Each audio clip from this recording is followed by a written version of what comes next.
peut même lire Genèse 27, mais ça tire ses origines déjà dans Genèse 25, puisque Genèse 25, on nous présente les enfants que Isaac a eu avec Rebecca. On nous parle de Jacob, on nous parle d'Ésaü. Ésaü et Jacob. Bien. Mais maintenant, comme je vous ai dit, moi je vais commencer directement dans Genèse 27. Genèse 27, vous lirez, vous verrez que c'est l'endroit où Isaac a demandé qu'on aille, il a demandé à Ésaü d'aller tuer un animal, qu'il aille à la chasse, qu'il lui rapporte un animal, qu'il le prépare comme il aime, afin que son âme bénisse. Vous connaissez tout ce qui s'est passé, Rebecca qui est allée derrière, qui a déguisé Jacob, et l'ayant fait, alors quelque chose se passe, c'est que Jacob se présente, on connaît ce qui a été dit, l'enfant qui est au fond, c'est le premier, je ne veux pas aller là-bas, ok? Je vais vous montrer autre chose. Donc, il est revêtu des vêtements d'Ésaü. Donc, pour prendre la bénédiction de son père, sa mère est obligée de lui faire porter les vêtements d'Ésaü. Mais ça ne suffit pas. Elle prend des peaux d'animaux, parce qu'Ésaü est velu. Donc, elle met sur ses mains des peaux. Et là, maintenant, il se présente. À ce moment-là, quand Isaac vient, il sent l'odeur. Parce que quelque chose s'était passé. Quand il a parlé, il dit, Genèse 27, verset 22, la voix, c'est la voix de Jacob. Et quand il aura touché ses mains, il dira, les mains sont les mains d'Ésaü. Et ça, c'est quelque chose qui va défiler dans l'Écriture, qui va défiler dans la prophétie. Parce que nous, en tant qu'Église, de notre point de vue à nous, nous nous présentons toujours en tant que Jacob. Mais, quand vous vous mettez dans la perspective, dans la position d'Israël, des Juifs, en réalité, le monde occidental, Rome, la chrétienté, c'est Édom, Ésaü. Vous comprenez ça? Pour eux, c'est nous, Ésaü. Pour eux, c'est nous, Édom. Donc, c'est important à comprendre dans la marche prophétique dans l'histoire. Maintenant, ayant posé ça, n'oublions pas, la voix c'est celle de Jacob, les mains sont celles d'Ésaü. Quand on avance un peu, ou du moins on fait un petit détour chez Genèse 25 là-bas, où on nous dira que Ésaü c'était un chasseur, un homme qui vivait pratiquement à l'extérieur, tandis que Jacob c'était un ishtam, c'était un homme tranquille, un homme qui vivait sous les tentes. C'est-à-dire un homme d'intérieur. Lui, il était très proche de sa mère. L'autre, c'était un gars de l'extérieur. Et au moment de l'héritage, quelque chose va se passer. J'en ai encore reparlé la dernière fois qu'on s'est vu. C'est que quoi? C'est qu'on nous explique dans Hébreu 12, verset 16, que ne soyez pas débauchés ni profanes comme Ésaü, qui vendit, qui méprisa son droit d'aînesse et qui vendit son droit d'aînesse. Donc, le défaut number one, la faille number one d'Ésaü, c'est que c'était un profane. Il avait quelque chose de tellement important, mais tellement il était profane, il a méprisé. Il a méprisé cela. Et donc, c'est passé à Jacob. Mais maintenant, comment les choses se sont présentées? Quand vous lisez dans les textes juifs, ils vont vous dire qu'en réalité, Jacob a reçu la prééminence, la bénédiction, mais sur le monde à venir. C'est-à-dire la dimension spirituelle, l'autorité spirituelle, tout ce qui concerne le domaine spirituel a été livré à Jacob.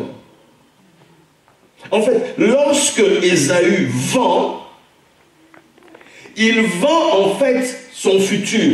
Il vend l'éternité, il vend la dimension spirituelle et il choisit l'immédiateté, il choisit le maintenant. Donc il dit, ça me sert à quoi ce truc qui pour l'instant en fait ne me sert à rien, puisque papa est vivant. Donc je ne peux même pas exercer ce fameux droit d'aînesse, puisqu'il n'entre en action qu'à la mort du père. Or le père n'est pas encore mort. Il mourra, l'Écriture dit qu'il est mort à 180 ans. Or, cette fameuse scène se passe quand ils ont 15 ans. Donc, le papa avait 75 ans. Quand les deux gosses, à 15 ans, et puis, bon, on ne va pas comparer leurs problèmes et les nôtres, hein, c'était des enfants de riches. Si on reste sur la lettre, c'était des enfants de riches. Bon, et leur problème à eux, c'est qui va prendre l'héritage. Qui va être celui qui partage, parce que ça ne signifie pas que l'autre n'allait pas en avoir. Non, parce que le droit d'aînesse, il aura la double part. Donc, imaginons ils sont à 2, donc au lieu de diviser par 2, on divisera par 3. On divise par 3, lui, il prend une part, donc l'autre, le deuxième prend une part, et lui, l'aîné, va prendre 2 parts. Mais chacun aura quelque chose. C'est ce que souvent les gens ne comprennent pas. Le droit, quand il vend son droit d'aînesse, ça ne signifie pas qu'il n'aura rien. C'est qu'il perd la position de celui qui va être celui qui partage. Amen. Il perd la position de celui qui aura la double portion. Amen. Donc il se dit, moi ce qui m'importe c'est, donne-moi le truc, je bouffe. Voilà. J'ai faim, c'est maintenant, hic et nunc, ici et maintenant, on gère l'affaire. Les histoires d'après, là, ça ne me concerne pas. Toi, si tu veux gérer ça, tu gères. Moi, c'est pas pour moi. En fait, c'est ça le problème d'Ésaü. Lui, et pourquoi il agit comme ça? Parce qu'il était profane. Qu'est-ce que c'est qu'un profane? Être profane, profanum. Fanum, c'est le temple. Fanum, c'est la maison, c'est le sanctuaire. Et pros, il est devant. C'est quelqu'un qui est à l'extérieur du temple. Il n'est pas dedans. C'est quelqu'un qui ne connaît pas les réalités de dedans. Lui, il vit dehors, ça lui suffit. Pourtant, il a quelque chose de tellement grand, mais il ne sait pas. Personne ne lui a dit. Personne ne lui a expliqué. Lui, ce qui l'intéresse, c'est la vie qu'il mène. Cette vie à l'extérieur, c'est suffisant pour lui. Que je vais aller passer du temps à l'église, moi c'est maintenant quoi. Qu'est-ce qu'on y gagne à y aller à l'église? Moi c'est maintenant. Maintenant je fais mes choses. D'où tu vois, il y a des gens qui vont débarquer à l'église que très tard, c'est-à-dire quand il a des sérieux problèmes, c'est seulement là qu'il va se résoudre à aller à l'église. Alors qu'il aurait pu y venir plus tôt et s'éviter toutes ces situations-là. Mais comme il ne sait pas, donc il vit pour lui à l'extérieur du sanctuaire. Quelqu'un dit profane. Profane. Dit encore profane. Profane. Donc on réalise que c'est ça le problème. Déjà pour secourir, on dit, pour hériter sa bénédiction, on lui a demandé de sortir, de partir chercher à l'extérieur. Tandis que Jacob, le gars de l'intérieur, savait que juste derrière la maison ici, on peut gérer l'histoire à notre manière. Parce que c'était quelqu'un de l'intérieur. Souvent, tu vis des situations, tu traverses des situations et tu cherches des solutions, des fois, lointaines. Tu vas chercher loin, alors que souvent c'est juste là, sous ton nez, mais comme tu ne sais pas, comme tu es voilé, tu passes à côté. Amen. La voix, c'est celle de Jacob. Les mains, c'est Ésaü. Maintenant, le fait qu'il ait choisi ce monde-ci, on nous dira quelque part que quand Isaac meurt, le pays était rempli de leurs richesses. Isaac et Jacob, on dit que le pays ne pouvait pas les contenir, il y avait trop de richesses. Et les sages vont expliquer qu'en réalité, il y avait les richesses de Jacob concernant le monde futur, mais les richesses d'Ésaü concernant le monde de maintenant. Ésaü, c'est l'homme de la richesse matérielle. Ésaü, c'est le gars c'est-à-dire qu'il prospère matériellement. On n'est pas en train de parler non spirituellement, le gars il est balèze. Oui, ça, allez voir Jacob. Allez voir Jacob pour ça. Pour les trucs spirituels, l'autre, allez voir Jacob. Mais moi, ce qui m'intéresse, c'est ici et maintenant. Là. Regardez, quand il est irrité contre Jacob, Jacob fouille. Maintenant, suivez bien, Jacob fouille. Jacob va se retrouver chez Laban. Et la Bible dit qu'il va y faire 20 ans. Mais 20 ans, on nous les présente comment? On dit, d'abord, il va faire les premiers 7 ans, qu'on lui avait dit pour la femme. Quand il finit ces 7 ans, on le trompe. Mais on lui donne quand même Léa, on dit, finis la semaine, et puis à la fin de la semaine, on te donnera aussi Rachel quand même, on va être sympa avec toi, mais à une condition, tu fais encore 7 ans. Donc le mec, bon, attends, il aimait tellement Rachel, il dit, écoutez, bon, tant qu'à y faire, je l'aurai quand même à la fin de la semaine. Oui, tu l'auras à la fin de la semaine, il n'y aura aucun problème, tu l'auras à la fin de la semaine. Et il va l'avoir à la fin de la semaine, mais il va se taper 7 ans encore. Au final, il a fait combien d'années? 14 ans. Est-ce que vous savez que c'est quand il a achevé ses 14 ans que Rachel est tombée enceinte de Joseph?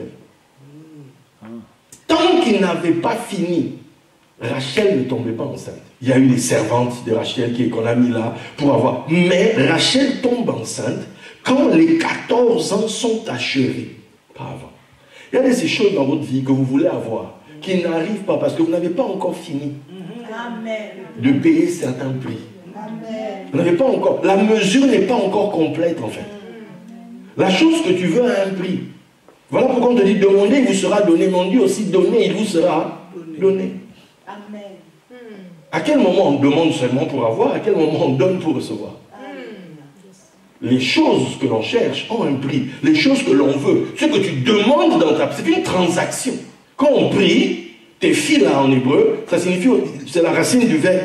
Je dis sa racine, c'est le verbe palal. Palal, ça signifie juger, décider, arbitrer. Donc, en fait, quand je prie, je suis au tribunal. D'où Jésus, pour montrer qu'il faut toujours continuer de prier, il donnera l'exemple d'une veuve avec un juge unique. Pour parler de prière, il nous emmène dans un tribunal. En fait, tout ce que tu demandes en réalité, tu le demandes, est-ce que tu y as droit? Mais non, tout est possible à celui qui... Mais on n'a pas dit que tout était gratuit. Amen. On n'a pas dit que tout était facile. Mais tout est possible. Tu peux.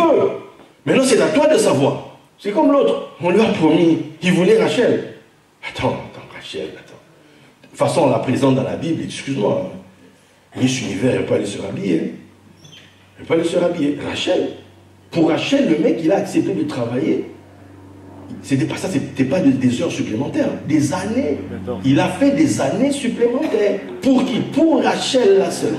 En fait, il a prouvé que c'est elle qu'il voulait. Amen. Pendant tout ce temps-là, notre ami Ésaü, notre ami, bon, façon de parler, vous aurez compris, et Ésaü est de l'autre côté, parce que lui, pourquoi Jacob est dans cette situation? Parce que Ésaü l'a menacé. Ésaü a dit, lui, je vais le buter. On va être cash, hein, voilà. Lui, je le récupère dans un coin ici, je lui fais la peau. Pour ce qu'il m'a fait là, ah non, c'est pas possible. Maintenant, il commence à réaliser qu'en fait, j'ai l'impression que j'ai perdu un truc là. Le gars, il vient pour que son père dit, j'ai plus de bénédiction. C'est quoi cette affaire? C'est quoi cette affaire? Comment tu n'as plus de bénédiction? Mais quelqu'un est venu ici, il a tout pris. Quoi? Les bénédictions, ça se vole aussi les bénédictions. Un truc totalement immatériel, mais il a mal comme ça. Le gars, il souffre. Pourquoi? Parce que la chose que lui... Non, quelqu'un l'a pris, il dit non, c'est pas possible. Écoutez, ce qui se passe là, c'est que, au final, parce qu'il a pleuré, son père va parler. Et quand vous lirez, je ne sais pas si vous allez voir dans Genèse 27, plus bas là-bas, vous allez voir que Jacob va, non, pas Jacob, Isaac va dire quelque chose. Il va dire, voici, c'est verset 39. Isaac, son père, répondit et lui dit, voici ta demeure sera privée de la graisse de la terre et de la rosée du ciel d'en haut. Forcément, il a tout donné à Jacob. Tu vivras de ton épée. Et tu seras asservi à ton frère. Mais en irant librement ça et là, tu briseras son joug de dessus ton cou. Donc, tout n'est pas perdu pour Ésaü. Tout n'est pas perdu pour lui. On lui dit que quand même, il y a une opportunité pour toi d'être libre. Il y a une opportunité pour toi de continuer de vivre. Mais ça passera par le joug de ton frère. Ça passera par le joug de ton frère. Mais après, tu pourras être libre. Vous savez, quand Jacob revient de chez Laban, Ésaü l'apprend. Ésaü vient vers lui. Il y a le fameux combat de nuit. Et ça, je me dirais que c'était l'ange d'Ésaü. Donc c'est l'ange d'Ésaü qui donne à Jacob son nouveau nom. Souvent, la personne là avec qui tu es en combat, la personne là avec qui tu as des problèmes, c'est dans sa bouche qu'est ta bénédiction. Tu comprends? C'est dans sa bouche qu'est ta bénédiction. Mais il y a une lutte que tu dois mener. Il y a un combat que tu dois mener. Ce combat-là est un combat spirituel. De ce combat-là, tu vas sortir en train de boiter. Ça va changer ta façon de voir la vie, ça va changer ta façon de voir le monde, ça va changer ta façon d'appréhender les situations. À tel point que, quand Jacob sort de cela et que Ésaü arrive dans la chair, Jacob s'est prosterné 7 fois. Jacob s'est prosterné 7 fois devant Ésaü. Et pourtant, c'est lui qui a reçu la bénédiction du Père. Mais il se prosterne devant Ésaü parce qu'il sait, il a réalisé qu'en réalité, c'est ce gars. Alléluia. Amen. C'est avec Ésaü qu'est ma bénédiction en fait. C'est Ésaü qui lui ouvre la porte, qui lui dit, toi tu es Israël. C'est Ésaü qui fait ça. Maintenant, écoute, Jacob avait amené plein de biens. Et puis Ésaü lui dit, mais tout ce que j'ai vu là, c'est à qui? Jacob il dit, écoute, non, prends. Il dit, oh mon frère, garde. Je suis aussi dans l'abondance. En hébreu, ça se dit, yesh l'irab. En fait, il y a pour moi abondance. En fait, l'abondance matérielle, c'est Ésaü. L'abondance spirituelle, Jacob. La voix, le col, le kof, la première lettre, et le lamed à la fin. Le lamed, c'est l'étude. Le kof, c'est lié au mystère, au secret. Ça, c'est Jacob. Quelqu'un m'écoute? Oui. Vous êtes là? Amen. Ça parle à quelqu'un de ce que je raconte là? Oui. Maintenant, ayant compris que d'un côté, on a le gars qui gère le matériel, et de l'autre côté, tu as celui qui contrôle le spirituel, alors tu réalises que maintenant, dans l'histoire, quand Jacob n'est pas au sommet dans sa spiritualité, Ésaü le maltraite, Ésaü l'écrase. Jacob souffre. Il a des promesses spirituelles, mais tellement matériellement il ne prospère pas, il a honte de sa spiritualité. Il ne peut pas se présenter devant Ésaü, il ne peut pas parler devant Ésaü. Tout ça pourquoi? Parce que lui-même ne prend pas au sérieux sa spiritualité. Amen. Parce que Ésaü s'est inscrit dans ses gènes qu'en réalité, lui doit être assujetti à son frère. Mais il est à prendre le joug. Le joug, c'est quoi? C'est se soumettre à l'instruction. Prenez mon joug sur vous, recevez mes instructions. Mais comment est-ce que ce riche-là va prendre ton joug si toi-même, tu n'es pas au sommet de ta position? Amen. Amen. Amen. Comment? C'est ça. Comment? L'Église, je veux dire, Rome, le monde occidental, il faut appeler ça comme ça en général, le monde occidental. Le monde occidental a dominé. Le monde occidental, pendant longtemps, a foulé au pied Israël. Israël a été chassé de sa terre, ils ont été disséminés ici et là et compagnie. Mais, il s'est passé un truc. Il s'est passé un truc à l'époque de Napoléon. Il y a une famille qui est apparue. Les Rothschild. Tu as entendu parler des Rothschild? Les Rothschild sont apparus, c'est des Juifs. Et les Rothschild sont apparus et soudainement, ils ont renversé la table. Ils ont récupéré toutes les banques du monde au fil des années. Ils sont devenus ceux qui tiennent le système financier. Normalement, les Juifs n'avaient pas accès à tout ça. Donc aujourd'hui, Ésaü, le monde occidental, est par terre. Maintenant, vous allez vous demander, c'est arrivé comment cette affaire? Là, maintenant, c'est intéressant, maintenant, c'est là mon message qu'il faut que vous lisiez. Vous allez lire le prophète Abdias. Le livre du prophète Abdias. l'un des 12 prophètes mineurs, comme on dit dans la Bible. C'est des livres que les gens ne lisent pas souvent. Il n'y a que 21 versets dans ce texte. Mais le message du texte du prophète Abia, si vous regardez juste au début, ainsi parle le Seigneur l'Éternel sur Édom. En fait, c'est une prophétie sur Édom, c'est une prophétie sur Ésaü. Comme eux-mêmes l'expliquent là-bas, c'est une prophétie sur le monde occidental. En fait, sur la chrétienté. De même que Jacob au début était poursuivi par la colère d'Ésaü. Et à cause de ça, il a dû aller s'enfermer chez Laban pendant 20 ans. Il se passe qu'aujourd'hui, depuis que cette prophétie est sortie, c'est en réalité, les choses ont été inversées en fait. Pourquoi? Parce que Édom dans la prophétie s'est retrouvé avec Babylone quand Babylone détruisait le temple. Édom dans la prophétie s'est retrouvé avec les Romains. C'est-à-dire, Ésaü a toujours été contre son frère en fait. Donc désormais il y a une prophétie qui court contre Édom. Oh, vous êtes là? Amen. Une prophétie court contre Édom. Une prophétie a dit que le surveille. Pourquoi? Pour s'accomplir sur lui. Allez lire ça, vous allez voir. C'est-à-dire qu'on dit là-dedans que la richesse d'Édom et tout ça, il va perdre.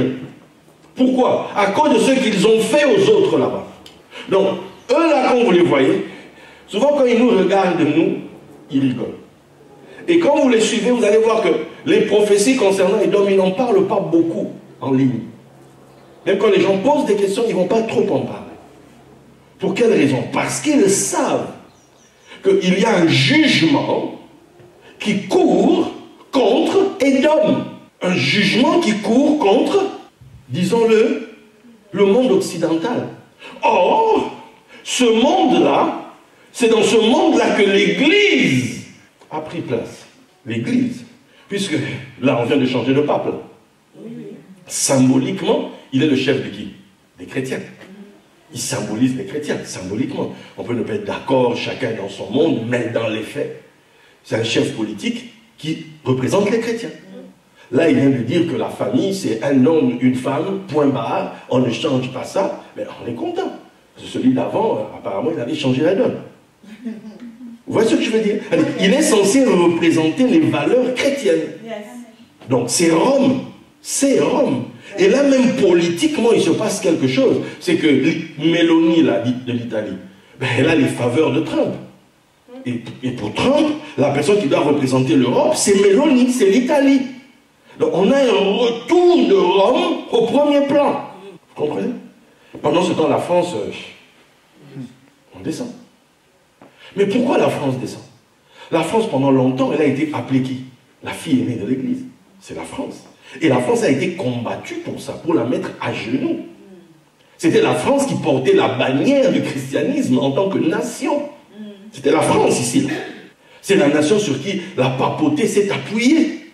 Mais maintenant, on voit que ce monde occidental perd ses valeurs chrétiennes, tombe. Et puis, on est en train de voir que économiquement, financièrement, ça part en sucette. Ou bien vous ne voyez pas les mêmes choses. Mais d'après vous, tout ça arrive pourquoi? Il y a une prophétie. Il y a un jugement qui a été prononcé sur Édom depuis des années. Mais ce qu'il y a de bien avec Dieu, quand il y a un jugement, il pourvoit aussi d'une solution pour le salut. Amen. Amen. Édom aussi a droit au salut. Édom aussi a droit au salut.